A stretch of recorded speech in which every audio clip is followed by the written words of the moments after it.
Windows-ი გვაძლევს საშუალებას ობიექტები გადავიტანოთ ერთი პაპკიდან მეორეში. ამისათვის რამდენიმე გზა არსებობს. მაგალითად, გადავიტანოთ ჩვენი პაპკიდან Word-ის ფაილი წერილი image პაპკაში. ამისათვის მოვნიშნოთ წერილი და ამოვჭრათ იგი ჩვენი პაპკიდან cut პიქტოგრამაზე გადგაფუნებით.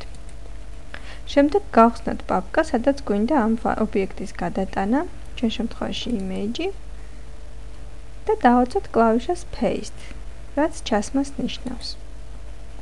ანალოგიურად შეგვიძლია გავაკეთოთ ობიექტის კოპირება. მოვნიშნოთ იგი, ჩვენ შემთხვევაში მოდით ისევ წერილის კოპია გავაკეთოთ და ავიღოთ ამ წერილის კოპია copy კლავიშაზე გადგაფუნებით. შემდეგ ისევ გავააქტიუროთ მეორე პაპკა და მივცეთ ისევ ბრძანება paste. მთავარია გვახსოვდეს ობიექტების გადატანის და კოპირების პრინციპი. მოვნიშნოთ ობიექტი და მივცეთ შესაბამისი ბრძანება cut ან copy. შემდეგ გავააქტიუროთ პაპკა, სადაც გვინდა ობიექტის გადატანა ან კოპირება და მივცეთ ბრძანება paste.